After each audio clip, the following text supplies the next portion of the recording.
రాబోయే ఆంధ్రప్రదేశ్ ఎన్నికల సమరాన్ని కురుక్షేత్ర యుద్ధంగా జగన్మోహన్ రెడ్డి గారు పిలిపించిన తర్వాత విపక్షాలు కూడా ఈ ఎన్నికలను కురుక్షేత్రం అని చెప్పి పిలుస్తూ ఉన్నాయి. అయితే అప్పటి కురుక్షేత్ర యుద్ధానికి ఇప్పుడు ఈ కురుక్షేత్ర యుద్ధానికి చాలా తేడా ఉంది. అప్పుడు పుస్తకాల్లో కథల రూపంలో రాసిన ఆ కురుక్షేత్ర యుద్ధం ధర్మం ప్రకారం కాసింత నీతికి న్యాయానికి లోబడి ఆ యుద్ధాలు జరిగేటివేమో. కానీ ఇప్పుడు అటువంటివి ఏవీ లేవు. ఇప్పుడు జరిగేదంతా అధర్మ యుద్ధమే. ఇప్పుడు జరిగేదంతా అబద్ధపు యుద్ధం, దుష్ప్రచారపు యుద్ధం, కుట్రలు కుతంత్రాల యుద్ధం, ఇటువంటివే మొత్తం. అంతకుమించి మనం ఏమీ ఎక్స్పెక్ట్ చేయలేము కూడా. ఎంతసేపు ఉన్న జనాలను మాయ చేయాలి, జనాలను మోసం చేయాలి, జనాలకు అబద్ధాలు చెప్పాలి అంతా ఇటువంటి యుద్ధమే. ఇప్పుడు మీకేం అనుమానం అక్కర్లే. ఏ సర్వే చూసినా జగన్మోహన్ రెడ్డి గారి ప్రభుత్వం గురించి, రాబోయే ఎన్నికల్లో ఫలితాల గురించి ఏం చెబుతున్నారు? వైసీపీని అధికారాన్ని కంటిన్యూ చేస్తుంది, వైసీపీ ఖాతాలోనే ఎక్కువ సీట్లు పడిపోతాయని చెప్పి ఏ సర్వే చూసినా అదే మాట చెబుతున్నారు. ప్రెస్టీజియస్ సర్వేలని అదే విషయం చెబుతున్నాయి. క్షేత్రస్థాయిలో జనాల ఒపీనియన్ కూడా సభలు సమావేశాల రూపంలో వాళ్ళ రెస్పాన్స్ ఏ విధంగా ఉందో మన కళ్ళ ముందు విజువల్స్ కనిపిస్తూ ఉన్నాయి. మన కళ్ళ ముందే కనిపిస్తున్నాయి. జగన్ ఎదుర్కోలేక చంద్రబాబు పవన్ కళ్యాణ్ కూడా ఇద్దరు చేతులు కలిపిపోయినా బలం సరిపోదని చెప్పి నానా కష్టాలు పడుతున్నారు. న్యూట్రల్ ఓటర్స్ కూడా చంద్రబాబు పవన్ కళ్యాణ్ పొత్తును వాళ్ళ ఎత్తులను చూసి ఏంట్రా బాబు వీళ్ళ అని చెప్పి జగనన్న మేలు ఫెయిర్గా ఎలక్షన్స్ ఎదుర్కొంటున్నారు అని చెప్పి న్యూట్రల్ ఓటర్స్ కూడా జగన్మోహన్ రెడ్డి గారి వైపే మొగ్గు చూపే పరిస్థితులు అయితే కనిపిస్తూ ఉన్నాయి. మొత్తం ఒక పాజిటివ్ వే ఉందా జగన్మోహన్ రెడ్డి గారికి? ఇప్పుడు ఆ పాజిటివ్ వే ఉంటే విపక్షాలకు అది డెఫినెట్లీ నచ్చదు కదా, విపక్షాలకు సరిపోదు కదా. మరి ఏం చేయాలి? పాజిటివ్ లేదు జగన్కి అని చెప్పి ఒక ప్రచారం స్టార్ట్ అవ్వాలి. ఆ ప్రచారాన్ని టీడీపీ చేస్తే ప్రయోజనం ఉంటుందా? ఉండదు. టీడీపీ మీడియా చేస్తే ప్రయోజనం ఉంటుందా? ఉండదు. మరి ఆంధ్రప్రదేశ్లో ఉన్నటువంటి టీడీపీ సానుభూతి పరులు మేధావులు చేస్తూ ఉంటుందా? ఉండదు. మరి ఎవరు చేయాలి? దేశంలో కాసింత పేరెన్నికగన్న వాళ్ళు, మరీ ముఖ్యంగా 2019 ఎన్నికలకు ముందు జగన్మోహన్ రెడ్డి గారికి రాజకీయ ఎన్నికల్లో వ్యూహకర్తగా పనిచేసిన ప్రశాంత్ కిషోర్ అని అంట.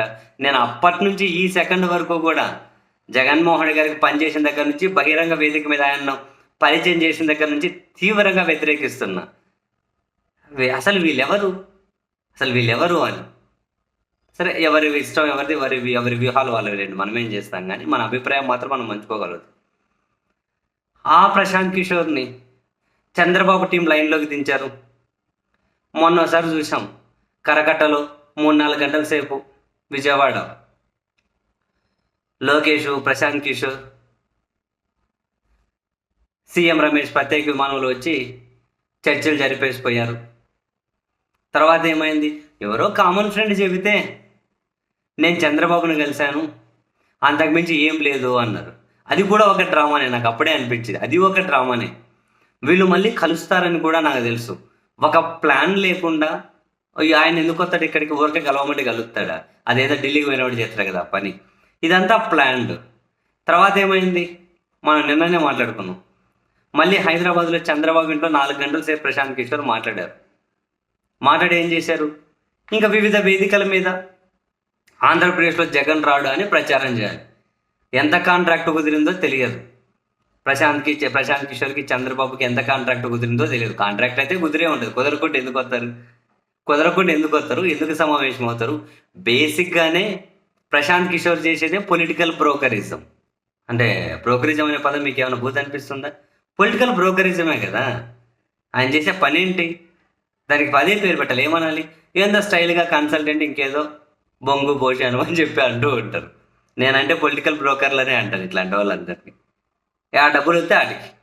మరి బ్రోకర్లు చేసే పని అదే పని చేస్తారు కదా. ఇంకేం కావాలి? జగన్ అధికారంలోకి రాడు అని చెప్పి మాట్లాడుకుంటూ పోవాలి. ఇది డీలు. సో అందులో భాగంగా నేను హైదరాబాద్లో ఏదో ఈవెంట్లో పాల్గొని ఏమన్నాడు? జగన్ అధికారంలోకి రాడు, ఘోరంగా ఓడిపోబోతున్నాడు, సంక్షేమ పథకాలు ఓట్లు అనేటివి రాల్చవు అని చెప్పి అబ్బా ఏం మాట్లాడుతున్నాడు. అబ్బా ప్రశాంత్ కిషోర్, మాకు తెలియదు మరి నువ్వు ఇట్లా మాట్లాడతావని. నువ్వు 2 సార్లు ఎందుకు చంద్రబాబు ఇంటికి వచ్చావు? ఎందుకు ఈ డీల్ మాట్లాడుకున్నావు, ఎంతకు మాట్లాడుకున్నావో తెలియకపోవచ్చు, కానీ డీల్ అని మాకు తెలియదా? మేమేం చిన్నపిల్లలమా అమాయకులమా? మాకేం అవగాహన లేదా జరుగుతున్న అంశాల మీద? ఇది ఊహించిండేదే. నువ్వు కొత్తగా మాట్లాడితే వచ్చేదేముంది, పోయేదేముంది? జగన్ అధికారంలోకి రాడు, ఏ బేస్లో చెప్తున్నాడు? వస్తాడో రాడో అన్నది కాసేపు పక్కన పెడదు. అంటే రాడని ఏ బేస్లో చెబుతున్నాడు? ఈయన ఇప్పుడు కన్సల్టింగ్ చేయట్లేదా? ఐపాక్ టీంతో ఈయనకు సంబంధం లేదా? ఆంధ్రప్రదేశ్లో ఈయన ఎప్పుడు పర్యటించలేదా? ఎవరిని కలవలేదా?